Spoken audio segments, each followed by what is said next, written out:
We live in an age where food, which used to take us hours to obtain, can be delivered to your doorstep in under 30 minutes. Never in the history of mankind have we had this much free time on our hands until now. Yet it's sad to say, but the majority of us waste it. We turn on our TV or our gaming console, we medicate ourselves with weed, alcohol, drugs, and pornography just to burn time. What a complete waste. What should you really be doing with all of this free time? Well, if you're even the slightest bit serious about becoming a winner in the game of life, here are the 4 most important things you need to start spending your time on. Number 1 is exercise. Now, this first task is crucial. With so much free time on our hands, we need to have the energy to be active during this time. A few centuries ago, we used to move around and lift things. Almost all of our jobs required us to work out our bodies, whether it be tending to the farms or creating tools in the workshop. But now, most of us work behind computer screens and registers. We aren't getting the right amount of exercise that our body needs to function properly. It's actually been proven by studies that people who work out have more energy throughout the day. If you don't have energy, you're going to spend the majority of your free time on effortless things like Netflix and gaming.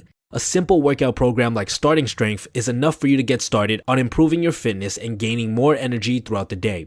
Number 2 is reading. I know, you've probably heard this advice 100 times over, but hear me out. The stuff that you're learning in school is outdated. The large majority of information you're learning over there will not be used once you graduate. This means that the vast majority of people don't know what in the world they're doing. Real life knowledge like managing finances, social skills, dating, diet, and fitness are basically non-existent among the population. And in my opinion, this is actually a very good thing for you. This means that you can easily climb to the top because, well, your competition kind of sucks. A famous entrepreneur once said that you can become an expert in any field by reading just 3 books on the subject. By simply reading 3 books, you'll know more about any subject than 99% of the people out there. Look, if you want to succeed at the game of life, you have to read the instructions manual. Focus your reading on self-development books as they provide practical knowledge that can be applied in real life. Number 3 is meditation. Meditation is one of those things that have been proven 100 times over to be extremely beneficial, yet nobody does it. Why? Well, it's probably because on the surface, it's one of the most boring tasks out there.